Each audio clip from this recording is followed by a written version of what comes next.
Alors, rappelons-nous, la semaine dernière, le premier ministre du Québec, Jean Charest, avait annoncé le prolongement d'une route pour permettre au nord de Chibougamau un tronçon de route de 350 km qui coûterait environ 331 millions de dollars, à laquelle va contribuer à la hauteur d'un peu plus de 10 Stornoway Diamond. C'est 44 millions d'investissements. Ça fait plaisir d'accueillir Ghislain Poirier, qui est vice-président affaires publiques chez Stornoway Diamond Corporation. Il nous attend dans nos studios de Québec. Monsieur Poirier, bonjour.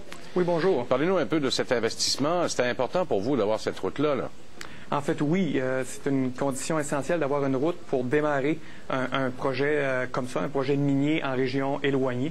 Donc, oui, c'est une condition essentielle qui va être remplie, de sorte qu'on va pouvoir là, démarrer ce projet-là dans les délais qu'on s'était donnés.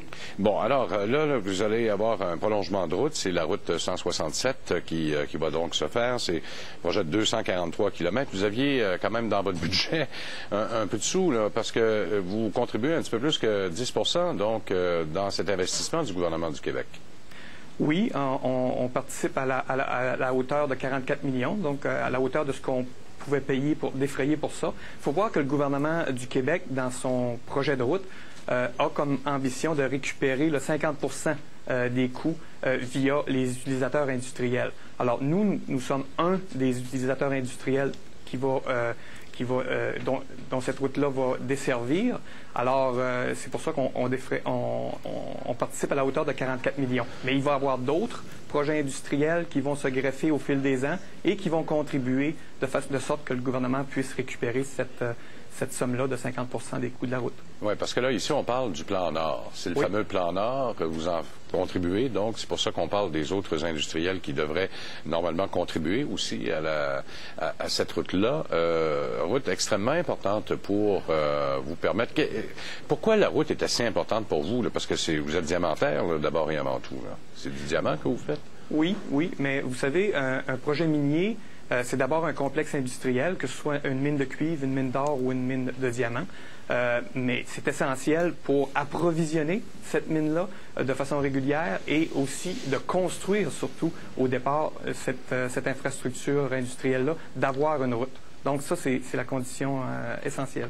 Parlez-nous un peu du projet Renard, parce que c'est directement relié, justement, à la construction de cette route-là. Parlez-nous-en, où on en est rendu exactement avec le projet? Oui, on est rendu aux dernières étapes d'évaluation, donc ce qu'on appelle la faisabilité, l'étude de faisabilité bancaire et l'étude d'impact environnemental, qu'on devrait déposer d'ici les prochaines semaines, les prochains mois. En fait, tout est prévu pour être soumis au 3e trimestre de cette année.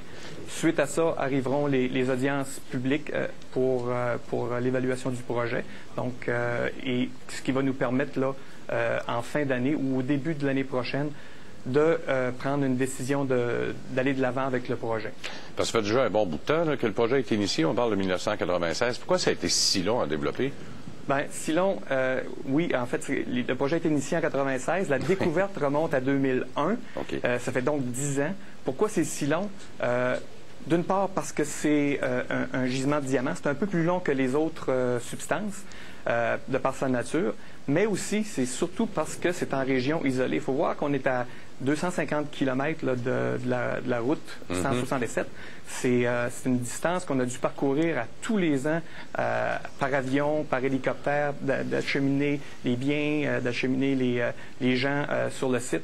Donc tout ça, ça a rendu d'une part beaucoup plus coûteux le projet, mais d'autre part beaucoup plus long. 117 $ le carat sur une possibilité de 1,6 million de carats. Et vous avez une ressource de 30 millions, je pense? 30 millions de carats de définis dans l'étude de l'an dernier. On a poursuivi les forages depuis l'an dernier et on a augmenté cette ressource-là à plus de 40 millions de carats maintenant. Mais on a fait également réévaluer les diamants au mois de juin dernier. Et là, je vous corrige, on est rendu à 182 $ par carat. Le marché là, je suis allé sur votre site Internet. Là. Oui, mais on a refait une évaluation récemment et on est rendu à 182 $ par carat, ce qui a augmenté sensiblement la valeur du gisement. Et ce qui nous a donné un peu de flexibilité aussi au niveau de l'étude de faisabilité. Bon, alors, même en augmentant la valeur de votre projet, le marché n'a pas réagi nécessairement mieux. Là. Le 7 est quand même, depuis le mois de décembre, en baisse. Comment vous expliquez la réaction du marché là-dessus? le marché n'est pas facile pour personne. Non, ça, on le sait, on le voit aujourd'hui. Vous êtes aujourd'hui. bien placé pour le savoir. Oui. Non, je crois que les gens attendent peut-être qu'on ait plus de certitude. Je dois vous avouer que l'étude de faisabilité bancaire qui s'en vient d'ici quelques semaines va bien donner un aperçu de qu'est-ce que le projet a dans le corps, comme on dit, donc son niveau de rentabilité, entre autres, et le coût de construction qui va lui être associé. Quand on voit une économie qui est en train de tirer de la patte, comme on voit au niveau international, et que vous allez aller dans le forage pour un bien de consommation de luxe, il faut quand même le dire, là, du diamant, c'est à moins que ce soit du diamant commercial, mais même encore là, ça demeure aussi du luxe. Oui. Comment vous voyez ça exactement? Comment vous voyez l'état de l'économie actuellement chez vous? Oui, c'est un bien de luxe, mais je dois vous dire que les prévisions à long terme pour le coût du diamant sont très, très bonnes. La raison étant que ça prend beaucoup de temps pour développer une mine de diamants. Et quand on regarde à l'échelle de la planète, il y a très peu de projets qui émergent, donc qui vont devenir des mines au cours des 10 à 15 prochaines années. Donc, quand on regarde les analystes qui suivent cette substance-là, ils sont catégoriques. Les 10 à 15 prochaines années, ça va être un marché de pénurie pour le diamant et ce qui va nous aider à rendre cette mine-là profitable. Et l'autre chose qui joue beaucoup dans la balance, c'est le marché asiatique. Donc, l'Inde et surtout la Chine sont de plus en plus des consommateurs de diamants. Et on connaît toute la puissance économique de la Chine.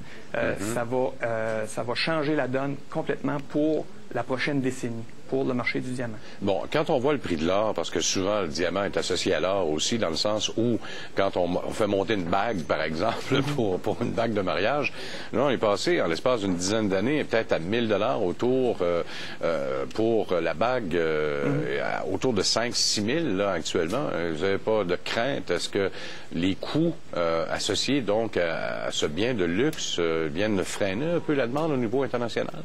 Vous savez, dans les biens de luxe, c'est le consommateur qui dicte le prix. Hein? Ouais. À partir du moment où le consommateur est prêt à payer pour ce bien-là, le prix est établi en conséquence. C'est ce qui fait la demande.